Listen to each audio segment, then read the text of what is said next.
Now, Doctor, you, a great deal of your work, of course, are aware of the fact that in your early work, you were, to some, at least, in association with Dr. Sigmund Freud. And I know it would be of great interest to many of us to hear a little bit about how you happened to hear of Dr. Freud and how you happened to become involved with some of his work and ideas. Well, as a matter of fact, it was in the year 1900, in December, soon after Freud's book about dream interpretation had come out, that I was asked by my chief, Professor Bleuler, to give a review of the book. I studied the book very attentively, and I didn't understand many things in it, which weren't clear at all to me. But from other parts, I got the impression that this man really knew what he was talking about. And I thought that this is certainly a masterpiece, full of future. Yes. I had no idea then of ideas of my own. I was just it was just when I began my career as an assistant in the psychiatric clinic. And then I began with experimental psychology or psychopathology. I applied the experimental association method by Wood, and the same that has been applied in Krappelin's psychiatric clinic in Munich, and I had the results, and that there is a reaction, a certain reaction to a stimulus world. That is more or less uninteresting.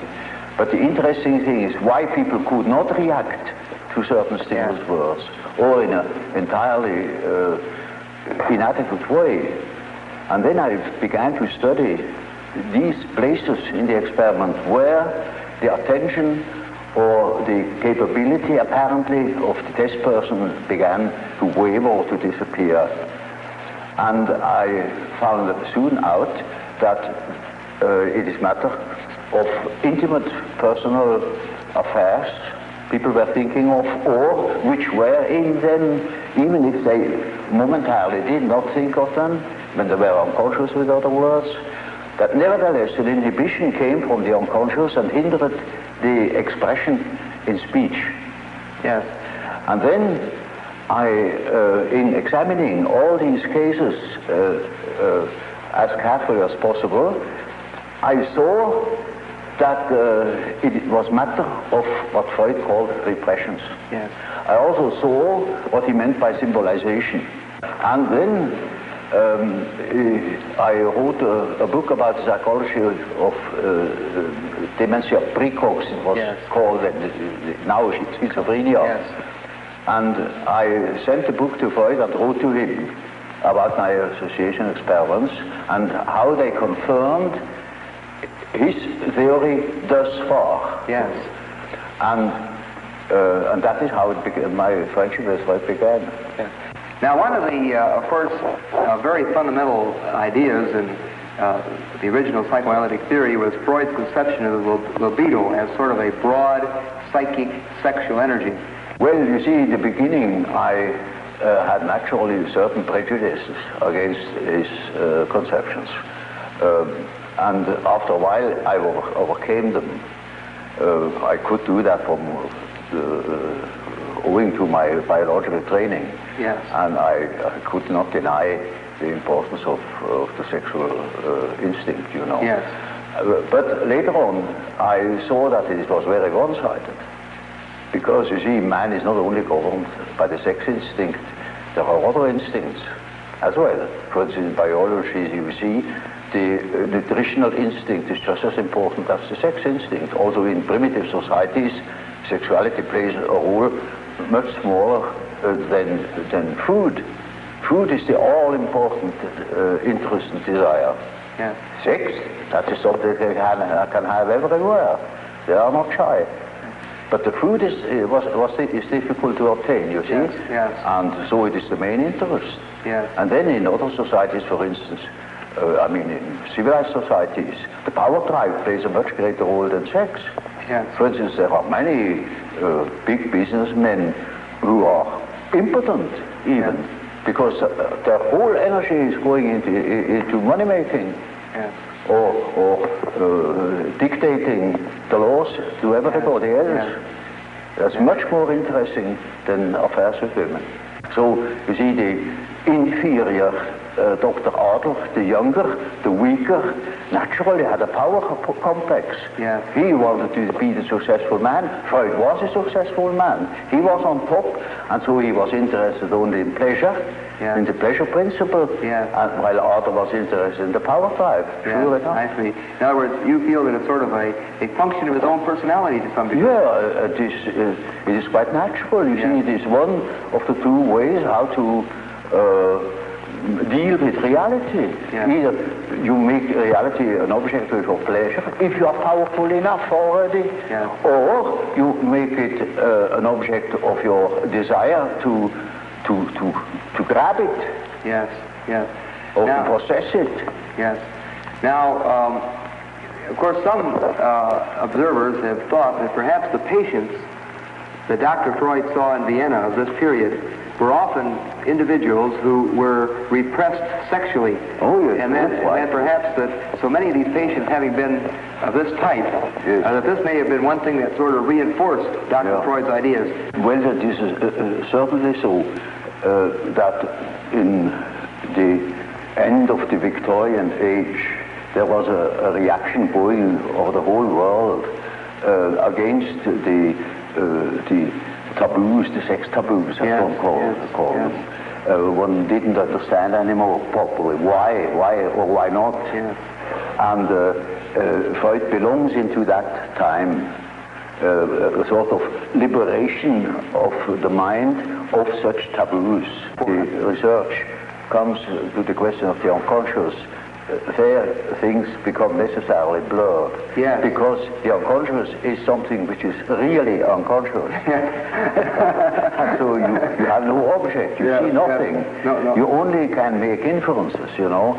And so we have to create a model of this possible structure of the unconscious, because we can't see it. Now, you see, he came to the concept of the unconscious chiefly on the basis of the same experience I had made in the association experiment, namely that people reacted. They said things, they did things without knowing that they did it or said it. And this is something you can observe experimentally in the association experiment, where people cannot remember afterwards what they did or what they said in the moment where a stimulus word hits the complex. With the reproduction, in the so-called reproduction experiment, you go through the whole list, and you will see that the memory fails where there was a complex reaction. And that is the simple fact Freud has based his idea of the unconscious on, because that is what you can see time and again, that people, for instance, make a mistake in speech, or that they say something which they didn't mean to say, that just make ridiculous mistakes, you know. There are no end of stories, you know about how people can betray themselves by saying something they didn't mean to say at all, yet in the unconscious meant him to say that thing, just that thing. For instance, when you want to express your sympathy at a funeral, you go to somebody and you say, I congratulate you. You say, that's pretty painful, you know, but that happens, and it is true. Now, this is something that goes parallel now with the whole school of the Salpêtrière in Paris. There was Pierre Janet, who has worked out that side of the unconscious reactions quite particularly. Yes. Now Freud refers very little to Pierre Janet. Well, I have studied with Pierre Janet in Paris, yes. and he has formed my ideas very much. He was a first-class observer, though he had no dynamic theory about, no psychological theory. Yes. It was a sort of physiological theory of the unconscious phenomena as a so-called abaissement du niveau mental. Yes. That means a certain depotentiation of the tension of consciousness. Yes. It sinks below the level of consciousness and thus becomes unconscious. Yes. Now, that is Freud's view too. Yes. Only he says it sinks down because it is helped, it is repressed from above. Yes. Yes. Then that was my first point of difference with Freud. Yes. I say there are cases, in my observation, where there was no repression from above, but the thing itself withdrew. Yes. Those contents that became unconscious had withdrawn all by themselves. Yes. They were not repressed. Yes. On the contrary. Yes. Yes. They had a certain autonomy. There I discovered the concept of autonomy. Yes. And that these contents that disappear have the power to move independently from my will. Either they appear when I want to say something definite, they interfere and say and speak themselves instead of what I wanted to say. Yes. Or they make me do something which I didn't want to do at all. Or they withdraw in the moment where I want to use them. Yes. They suddenly disappear. One of the most extreme views that we have, or one of the very men that you knew around Dr. Freud, we mentioned a moment ago, Otto Rank. He spoke of the birth trauma. He said the actual trauma of being born would leave a very powerful impact on the ego and show itself throughout the life of the person. I should say this is very important for an ego, that it is born. Yeah. Otherwise it wouldn't be. And it is highly traumatic, you know, when you fall out of heaven. But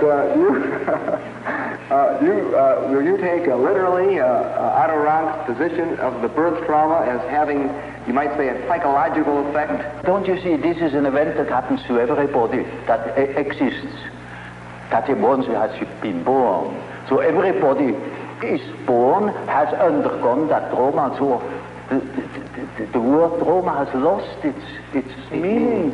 I see. So, in other words, it is a general fact, of which you cannot say it is a trauma. Yes. It is just a fact. Yes, yes, I see. You see, because then you cannot observe psychology that hasn't been born. Yes.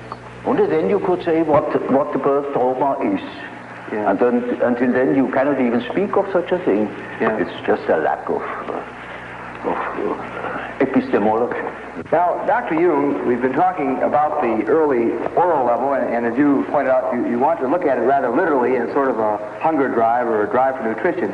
Now, another rather fundamental point in development of the ego, as the more or less orthodox psychoanalytic view follows, is that there is then, this is followed by another critical level, an anal level development. Well, one can use such terminology because it is a fact that children are exceedingly interested in all orifices of the body and they are doing all sorts of disgusting things, you know. Yeah. And sometimes this such a peculiarity keeps on into later life, you know. Yeah. It is quite astonishing what you can hear in that respect.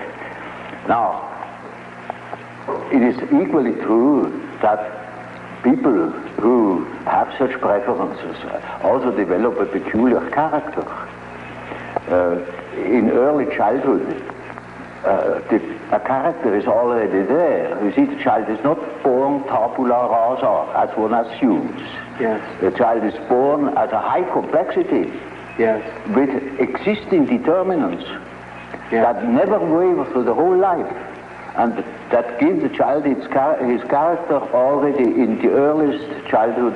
A mother recognizes an individuality of her child, and so if you observe carefully, you see the tremendous difference even in very small children. And these peculiarities express themselves in every way.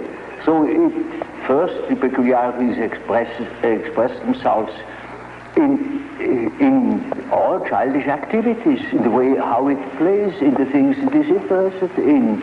There are children who are tremendously interested in all moving things, and in movement chiefly. Yeah. All the things you see that affect the body. And so they are interested in what the eyes do, what the ears do, how far you can bore into the nose with your finger, you know. They will do the same with their anus. They will do with their whatever they please with their genitals, you know. These interests express themselves in a typically childish way in children, and later on they express themselves in other peculiarities, which are still the same, but it doesn't come from the fact that they once have done such a thing in childhood. Yeah. It is the character that is doing it. Yes. There is a definite inherited complexity. And if you want to know something about possible reasons, you must go to the parents. So in any case of a child's neurosis, I go back to the parents and see what there is going on, you know, because children have no psychology of their own, literally taken. They are so much in the mental atmosphere of the parents, so much en participation mystique with the parents. Yes. They are imbued by the paternal or maternal atmosphere, and they express these influences in their childish way. Yeah. So, for instance, take for instance an illegitimate child. They are particularly exposed to environmental difficulties, for instance, the misfortune of the mother, etc., and all the complications. And such a child will miss, for instance, a father. Yeah. Now, in order to compensate for it, it is just as if we were choosing or nominating a part of their body for a father instead of the father, and they develop, for instance, masturbation. Yes. Yes. That is very often so with illegitimate children, that they become terribly autoerotic. Yes. Even criminal. One of the central parts of the so-called psychosexual development in the more or less orthodox psychoanalytic theory is the so-called Oedipus complex. Yes, I believe the term complex was yours originally. Well, you see, that is just what I call an archetype. That is the first archetype Freud has discovered. The first and the only one. He thinks that this is the archetype. Of course, there are many such archetypes. You look at Greek mythology and you find any amount of them, or look at dreams and you find any amount of them. But incest was so impressive to him that he even has chosen the term Oedipus complex, because that was one of the outstanding examples of an incest complex. Yeah. And it is only the masculine form, mind you, because women have an incest complex too, but there it is not an Oedipus. Yeah. So it is something else. Yes. Yes. So it is only the term for an archetypal way of behavior in case of a man's relation, say, to his mother. It also means to the daughter, because whatever he was to the mother, he will be it to the daughter too. Yes. It can be this way or that way. Yes. It depends. So you look at, then you will accept, in other words, the Oedipus complex, but not in as being the only important such influence. You will see this is just one of many fundamental, one of many ways of behavior. Now, see, the Oedipus gives you an excellent example of the behavior of an archetype. It is always the whole situation. There is a mother, there is a father, there is a son, there is a whole story, how such a situation develops, and to what end it leads finally. Yes. And that is an archetype. You see, an archetype always is a sort of abbreviated drama. Namely, it begins in such and such a way, it extends to such and such a complication, and it finds a solution in such and such a way. Yes. That is the usual form. As for instance, you take the instinct of building a nest with birds. Yes. In the way they build the nest, there is the beginning, the middle, and the end. Yes. It is built just to suffice for a certain number of young. So, you see, the end is already anticipated. And that's the reason why in the archetype itself there is no time. It is a timeless condition where beginning, middle, and end are just the same. They're all given in one. Yes. Now that is only a hint to what the archetype can do, you know, yes. But that's a complicated question. Well, you know what a behavior pattern is. Yes. Now, the way in which, say, a weaver bird builds its nest, that is an inherited form in him. He will apply all certain symbiotic phenomena between insects and plants. They are inherited patterns of behavior. And so man has, of course, an inherited scheme of functioning. You see, his liver and his heart and all his organs and his brain will always function in a certain way, following its pattern. We only have a great difficulty of seeing it because we cannot compare. There are no other similar beings like man that are articulate and could give account of their functioning. If that were the case, we would know, I don't know what. But because we have no means of comparison, we are necessarily unconscious about our own conditions. But it is quite certain that man is born with a certain functioning, a certain way of functioning, a certain pattern of behavior. And that is expressed in the form of archetypal images or archetypal forms. For instance, the way in which a man should behave is given by an archetype. Yeah. And therefore, you see, the primitives tell such stories. A great deal of education goes through storytelling. Yes. For instance, they call in a palaver of the young men and to older men perform before the eyes of the younger all the things they should not do. Yes. And at the end they say, now that is exactly the thing you shall not do. Another way is they tell them of all the things they should not do. Yes. And you, like the Decalogue, yes. Thou shalt not. Yes, yes. And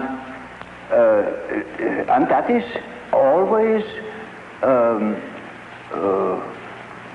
supported by mythological tales. Yes. For instance, our ancestors have done so and so, and so you shall do. Okay. Or such a hero has done so and so, yes. And that is your model. Yes. For instance, take the teaching of the Catholic Church. There are several thousand saints, yes. And they show us how, you see, the models then become the models, for the individual. And they have their legends, and that is Christian mythology. Yes. In Greek, you know, there was a Theseus, there was a Heracles, models of fine men, of gentlemen, you know. Yes, yes. And they teach us how to behave. They are archetypes. I see. Archetypes of behavior. So you see, when you have lived in under primitive circumstances, in the primeval forest, among primitive populations, then you know that phenomenon. You are seized with a certain spell, and then you do a thing that is unexpected. Now, see, the archetype is a force, it has an autonomy. It can suddenly seize you. It is like a seizure. Yeah. So, for instance, falling in love at first sight, that is such a case. You see, you have a certain image in yourself without knowing it of the woman, of the woman. Yeah. Now you see that girl, or at least a good imitation of your type. Yeah. And instantly you get a seizure, and you're gone. Yeah. And afterwards you may discover that it was a hell of a mistake. Or you see, a man is quite capable, he's intelligent enough to see that that woman of his choice, as one says, not no choice, he has been captured. Yeah. You know, he sees that she is no good at all, that she is a hell of a business. And he tells me so, and he said, for God's sake, doctor, help me to get rid of that woman. He can't. He's like clay in her fingers. And that is the archetype. That is so-called archetype of the anima. Yes, yes. He thinks it is all his soul. Well, in our earth is a bit complicated, you know. The anima is an archetypal form expressing the fact that a man has a minority of feminine or female genes. Yeah. And that is something that doesn't disappear in him, that is constantly present. And it works as a female in a man. Therefore, already in the 16th century, the humanists have discovered that man has an anima. I see. And that each man carries his female with himself, they say it. Yes. And so you that is not a modern invention. Yes. So now you see, the same is the case with the animus. That is a masculine image in a woman's mind, which is not sometimes quite conscious, sometimes it is not conscious, but it is called into life the moment that woman meets a man who says the right things. I see. And then because he said it is all true, and he is the fellow. Yes. No matter what he is. Yes. So to infer something. Those are particularly well-founded archetypes. Yeah. Those two, and there you can lay hands on the basis, as it were, of the archetype. They are exceedingly well defined. Well, Dr. Jung, we have been discussing in some detail some of the factors in the development of the personality of the individual, and you have very kindly elaborated for us on some of your fundamental concepts. I wonder if you would mind telling us a little bit about how you construe this term, persona. Well, this is a practical concept we need in elucidating people's relation. I noticed with my patients, particularly with people that are in public life, that they have a certain way of presenting themselves. For instance, take the doctor. He has a certain way. For instance, he has good bedside manners, and he behaves as one expects a doctor behaves. He may even identify himself with it and believe that he is what he appears to be. Yeah. He must appear in a certain form, unless people don't believe that he is a doctor. And so when he is a professor, he's also supposed to behave in a certain way so that it is plausible that he is a professor, you know. So the persona is partially the result of the demands society has. And on the other side, it is a compromise with what one likes to be, or with what, or as one likes to appear, say. Yes. Take, for instance, a parson. He also has his particular manner, and as corresponding to the general expectation, and he behaves also in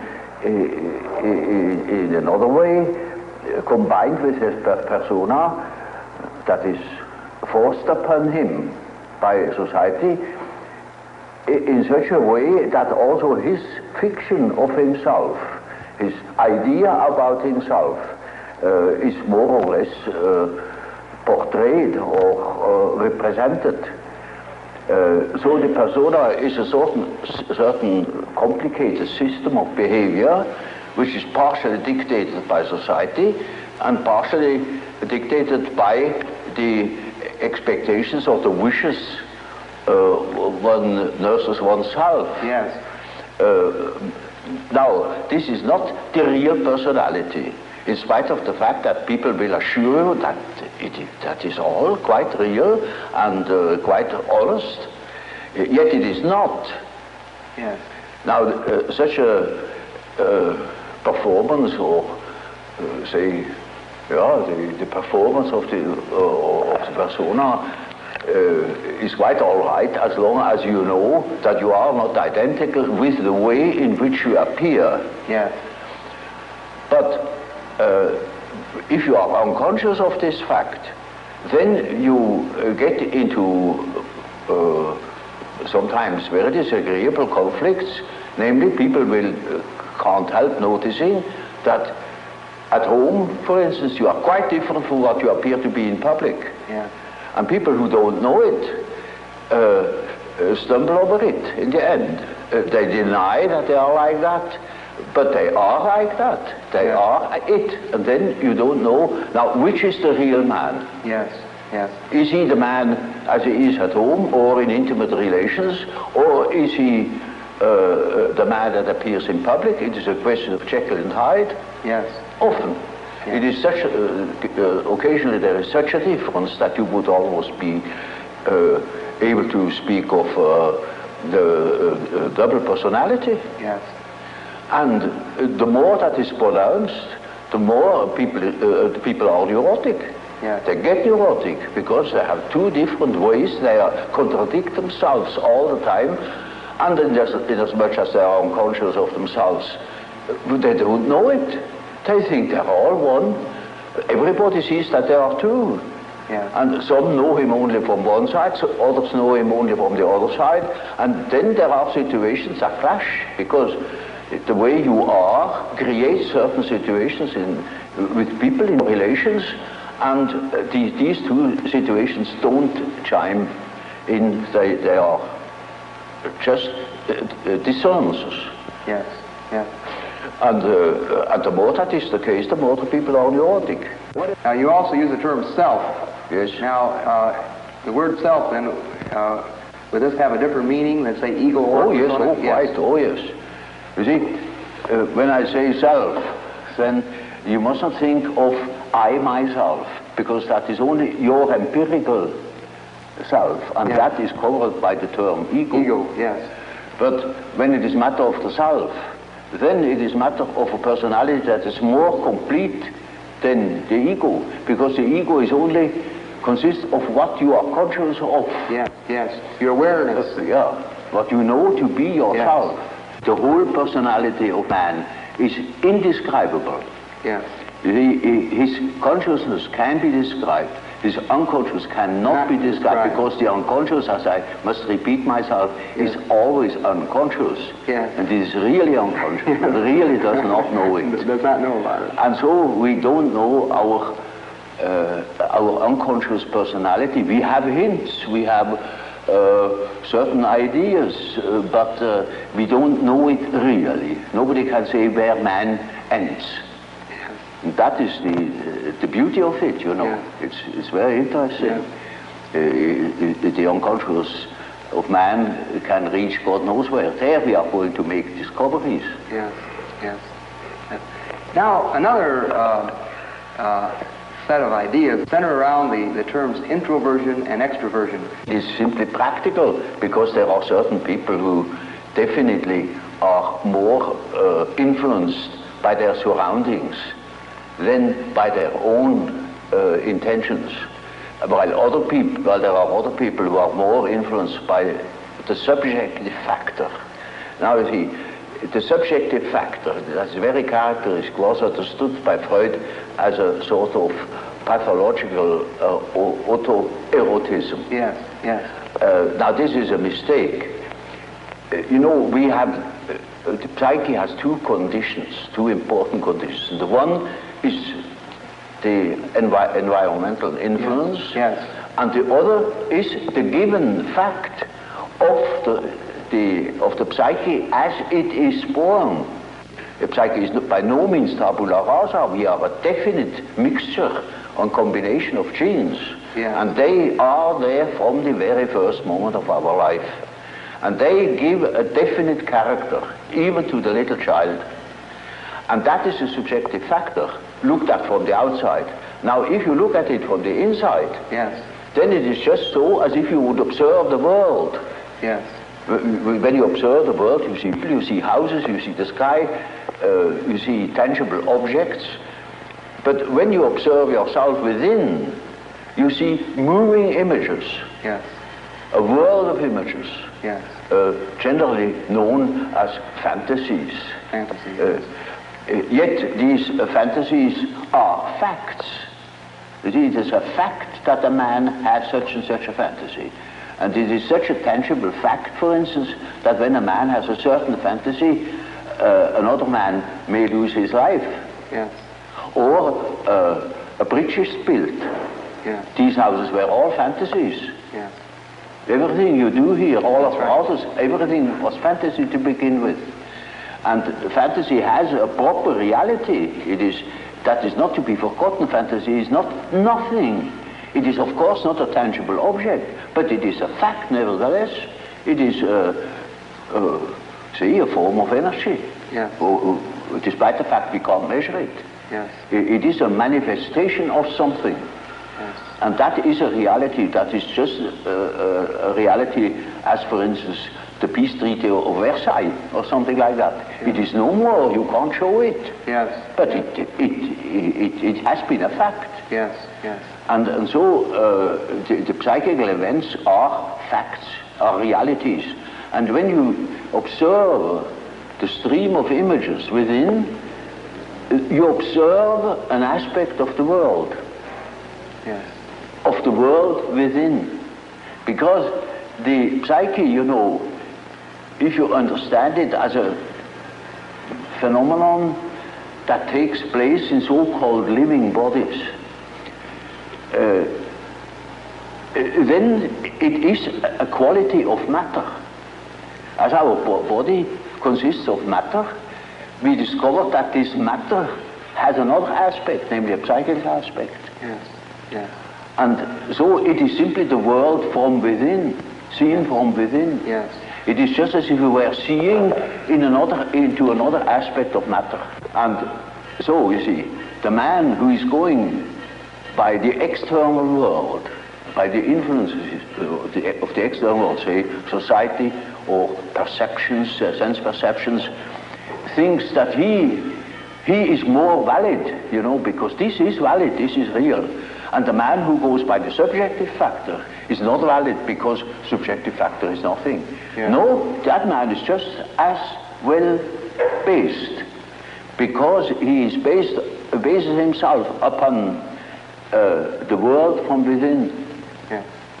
And so he is quite right, even if he says, oh, there is nothing but my fantasy, you know. Yeah. And of course that is the introvert. And that the introvert is always afraid of the external world. He will tell you, when you ask him, he will be apologetic about it. Yeah. He will say, of course, yes, I know, only my fantasies. And he has always a resentment. And as the world in general, particularly America, is extroverted like hell, the introvert has no place. Yeah. Yeah. Because he doesn't know that he beholds the world from within.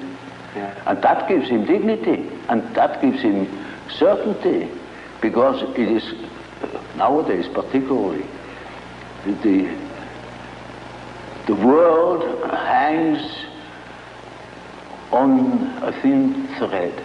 Yeah. And that is the psyche of man. Yeah. Assume that certain fellows in Moscow lose their nerve or their common sense for a bit, and the whole world is in fire and flames. Yeah, yeah. You see? It is, nowadays we are not threatened by elementary catastrophes. There is no such thing as an H-bomb. Yeah. That is all man's doing. Yeah. We are the great danger. The psyche is the great danger. Yeah. What if something goes wrong with the psyche? Yeah. Yeah. You see? And so you see, it is demonstrated to us in our days what the power of the psyche is of man, how important it is to know something about it, but we know nothing about it. Nobody would give credit to the idea that the psychical processes of the ordinary man have any importance whatever. One thinks, oh, he has just what he has in his head. It is all from his surroundings. He's taught such a thing, believes such a thing. And particularly if he's well housed and well fed, then he has no ideas at all. Yeah. And that's the great mistake. Yeah. Because he is just that as which he is born, and he is not born as tabula rasa, but as a reality. Would you perceive the world being made up of only people or extreme introverts and people that are extreme extroverts? Well, you know, Bismarck once said,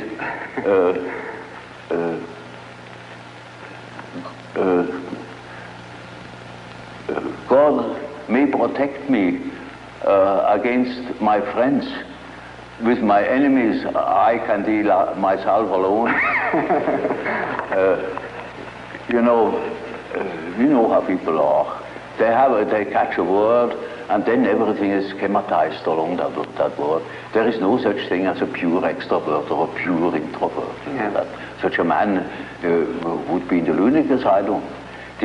Those are only terms to designate a certain penchant, a certain tendency. For instance, the tendency to be more influenced by environmental influences or more influenced by the subjective factor. That's all. Yes. And you see, there are people who are very well balanced and are just as much influenced from within as they are from without, yes. or just as little. Yes, yes. And so with all the finer classifications, you know, yes. they are only sort of point de repère, points for orientation. My whole scheme of typology is merely a sort of orientation. Namely, there is such a factor as introversion, there is such a factor as extroversion. The classification of individuals means nothing at all. This is only the instrumentarium, yes. for the practical psychologists, yes. To explain, for instance, a husband to a wife, or yes. For instance, it is very often the case, one could almost say, it is almost the rule, but I don't want to make too many rules, in order not to be schematic, yeah. That an introvert marries an extrovert for compensation, or another type marries the counter type to complement himself, for instance. Well, Dr. Jung, of course, tied in with your typology and quotation version, we, of course, know of your concepts of thinking, feeling, sensation, and intuition. Well, there is quite a simple explanation of these terms, and it shows at the same time how I arrived at such a typology. Namely, sensation tells you that there is something. Thinking, roughly speaking, tells you what it is. Feeling tells you whether it is agreeable or not, to be accepted or not, accepted or rejected. Yes. And intuition, now there is a difficulty. Yes. You don't know ordinarily how intuition works. So when a man has a hunch, you can't tell exactly who he got at that hunch or where that hunch comes from. It is something funny about intuition. I will tell you a little story. I had two patients. The man was a sensation type, and the woman was an intuitive type. Of course, they felt attraction. And so they took a little boat and went out to the Lake of Zurich. And there were those birds that dive off the fish, you know. Yeah. And then after a certain time they come up again, and you can't tell where they come up. And so they began to bet who was the first to see the bird.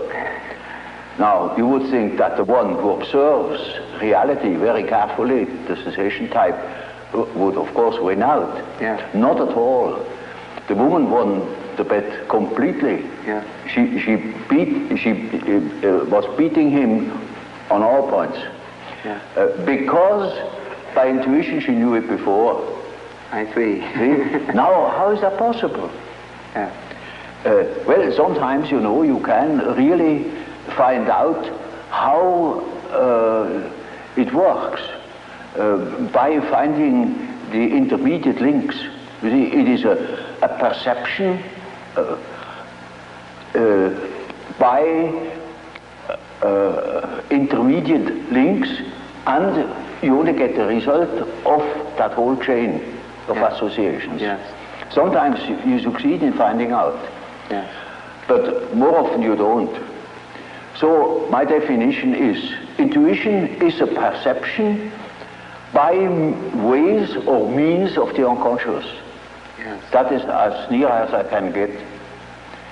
This is a very important function, because when you live under primitive conditions, a lot of unpredictable things are likely to happen. Yes. And there you need your intuition, because you cannot possibly tell by your perceptions, by your sense perceptions, what there is going to happen. For example, more specifically, what would be an example or a difference between an intuitive extrovert and an intuitive introvert?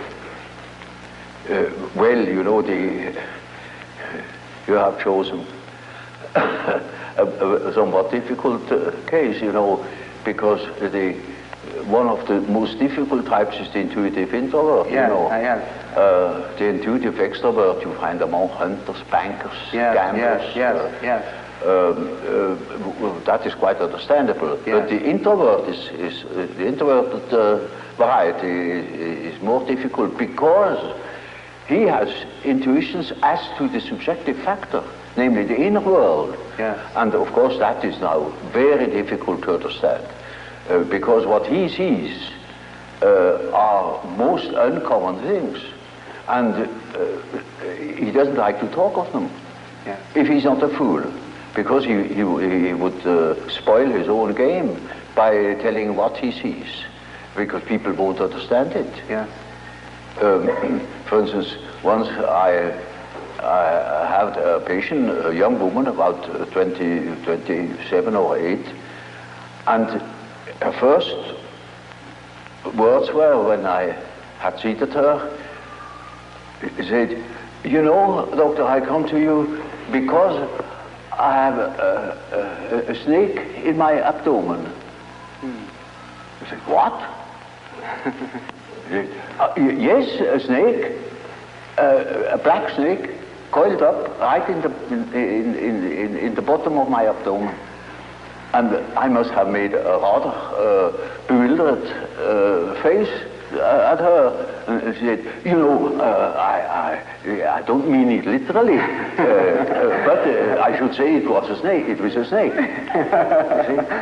Now, you see, our further conversation a little later was that she said,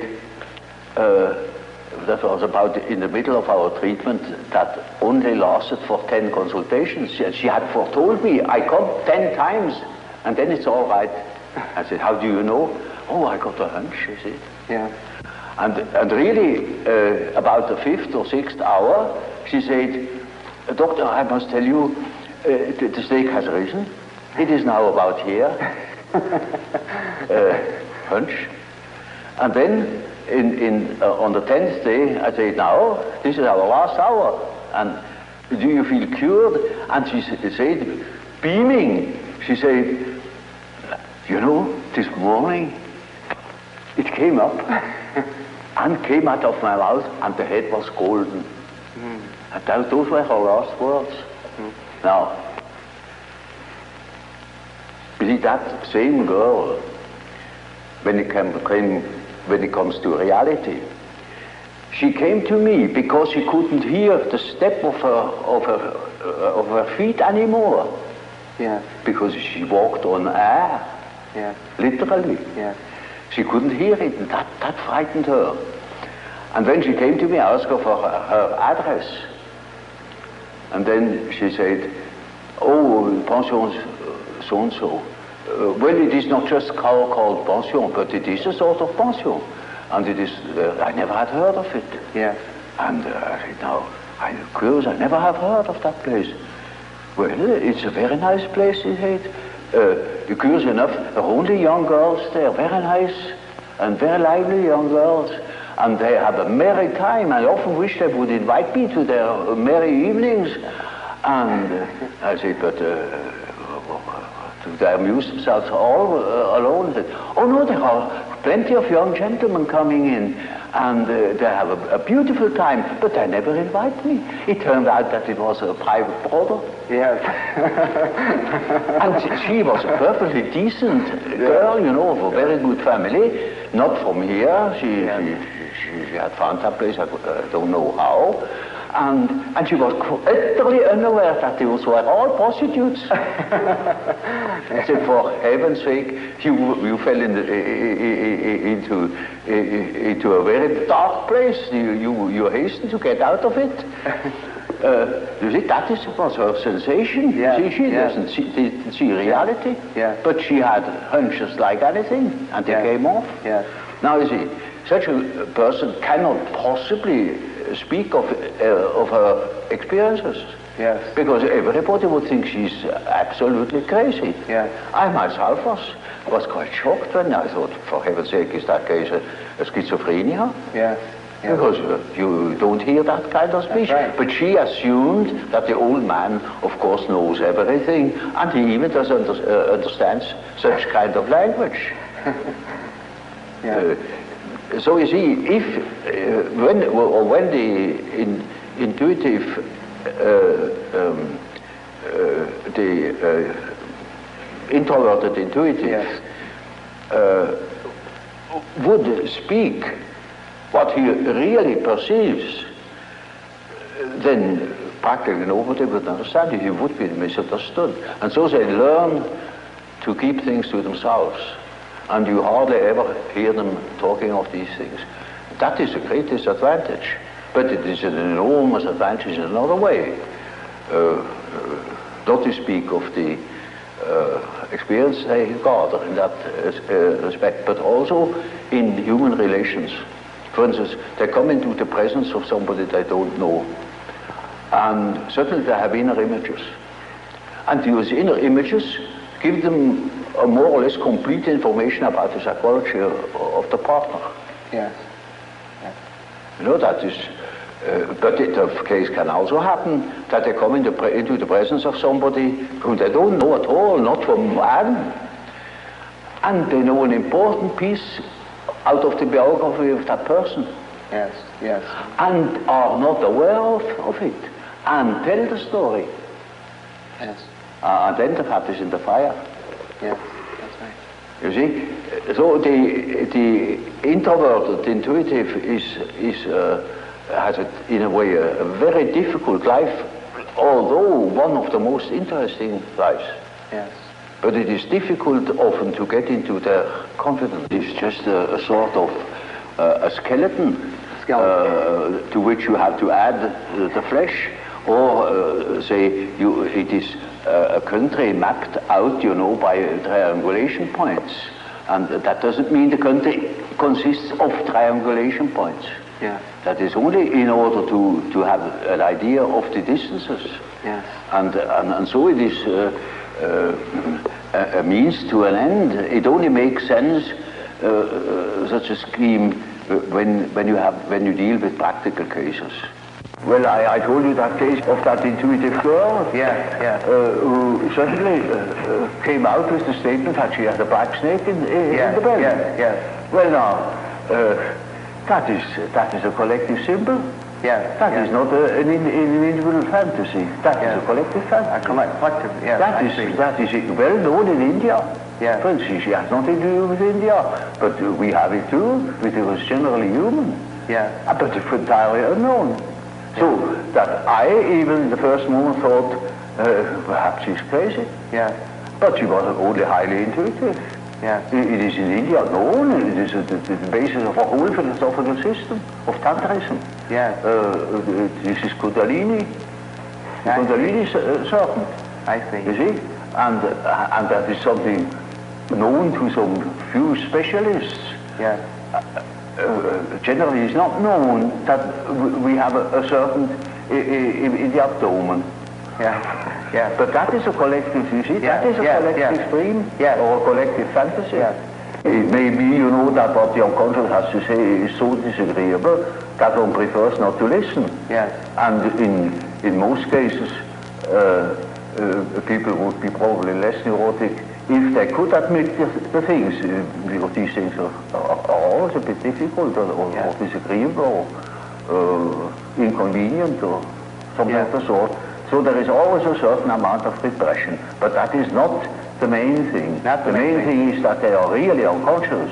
Yes. And you see, if you are unconscious about certain things that ought to be conscious, then you are dissociated. I see. And then you are a man whose left hand never knows what the right is doing. And counteracts or interferes with the right hand. Now such a man is hampered all over the place. See, then we have the problem. That is the problem for an intellectual man. And then I say, now, you see, you don't know, you have no answer. I have no answer. Now what are we going to do? I say, now we must see what you dream. Because the dream is a manifestation of the unconscious side. Now he never has heard of the unconscious side. So I must explain to him that he has an unconscious, and that the dream is a manifestation of it, and if we succeed in analyzing the dream, we might get an idea about that power that makes him think like that. I see. In treatment, for instance, in the treatment of neurosis, you have to do with that personal unconscious for quite a while. And then only dreams come that show that the collective unconscious is touched upon. Now, as long as there is material for personal nature, you have to deal with the personal unconscious. But when you get to say to a question, to a problem which is no more merely personal but also collective, you get collective dreams. And then we are there where we can begin with the observation of the unconscious. And then, day by day, one goes on by the data the unconscious produces. You see, we discuss the dream, and that gives a new surface to the whole problem. And he will have another dream, and the next dream gives again an answer, because the unconscious is in a compensated relation to consciousness. And after a while we get the full picture. And if he has the full picture and has the necessary moral stamina, well, then he can be cured. I see. But in the end it is a moral question whether a man applies what he had learned or not. There is a sort of typical way in which the integration of consciousness takes place. Namely, the average way is that through the analysis of dreams, for instance, you become acquainted with the contents of the unconscious. I already told you this to begin with, all personal material. Yes. Subjective questions, questions of the individual's difficulties in adapting to environmental conditions, and so on. Yes. Now, it is a regular observation that when you talk to an individual, and this individual gives you insight into its inner preoccupations, interests, emotions, in other words, hands over his personal complexes, then you get slowly and nilly-willy into the situation of a sort of authority. Yeah. A point of, you become a point of reference. You know, you are in possession of all the important items in a person's development. I remember, for instance, I analyzed a very well-known American politician, and he told me, oh, any amount of the secrets of his trade. And suddenly he jumped up and said, by God, what have I done?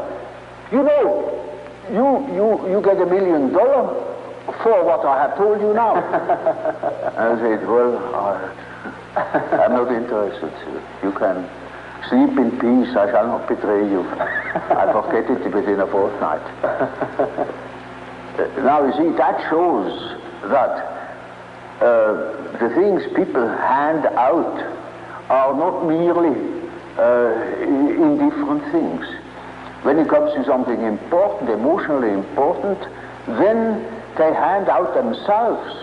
They hand out a big emotional value, as if they were handing over a large sum, as if they were trusting you with the administration of their estate. Yes. And they're entirely in your hands. Yes. Often, you know, I hear things that could ruin those people utterly if it's perfectly known. Or it would give me, if I should have any blackmailing tendencies, unlimited power to blackmail them. Now you see, that creates an emotional relationship to the analyst. And that is what Freud called the transference. Yes. Which is a central problem of analytic psychology. It is just so as if these people had handed out their whole existence, and that can have very peculiar effects upon the individual. Either they hate you for it or they love you for it. Yeah. But you are not indifferent to them. And there is then a sort of emotional relation between the patient and the doctor. Yes. Now, you know, when you hand out such materials, then these contents are associated with all the important persons in the life of a patient. Now, the most important persons are usually father and mother. Yeah. That comes up from childhood. The first troubles are with the parents as a rule. So, in handing over your infantile memories about the father or about the mother, you hand over also the image of father and mother. Then it is just as if the doctor had taken the place of the father, even of the mother. I had quite a number of male patients that called me Mother Jung, because they handed over the mother to me, curiously enough. But you see, that's quite irrespective of the personality of the analyst. It is simply disregarded. He functions as if he were the mother, or he functions as if he were the father, the central authority. And now that is what one calls transference. That's a case, a particular case of of projection. Now Freud doesn't exactly call it projection; he calls it transference. That is an allusion to the old and superstitious idea of handing over a disease, transferring a disease upon an animal, or handing over the sin upon a scapegoat, and the scapegoat takes it out into the desert and makes it disappear. So they hand over themselves in the hope that I can swallow that stuff and digest it for them. And so I am in local practice and have a high authority. Naturally, I'm also persecuted by the correspondent resistances, by all the manifold emotional reactions they have had against their parents. Now, that is the stuff you have to work through first in analyzing the situation, because a patient in such a condition is not free. He is the slave. He's utterly dependent upon the doctor, like a patient with an open abdomen on the operation table. He is in the hands of the surgeon for better or worse. And so the thing must be finished. And so we had to work through that condition in the hope that we arrive in a situation where the patient is able to see that I'm not the father or not the mother, that I am an ordinary human being. Now, everybody naturally should assume that such a thing would be possible. For instance, that a patient could arrive at such an insight when he's not a complete idiot, that I am just a doctor and not the emotional figure of their fantasies. But that is very often not the case. So I had a case that was an intelligent young woman. She was a student of philosophy, very good mind, where one could expect easily that she would see that I am not the parental authority. But she was utterly unable to get out of this delusion. And in such a case, one always has recourse to the dreams. It is just as if one would ask the unconscious, now what do you say to such a condition? You see, she says within the unconscious, of course I know you are not my father, but I just feel like that, it is like that, I depend upon you. And I say, now we will see what the unconscious says. Now the unconscious produces dreams in which I really assumed a very curious role.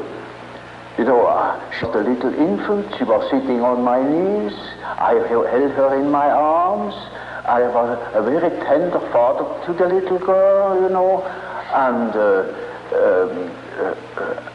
more, her dreams became emphatic in that respect, namely that I was a sort of giant, and she is a very little, frail human thing, you know, and quite a little girl in the hands of an enormous being.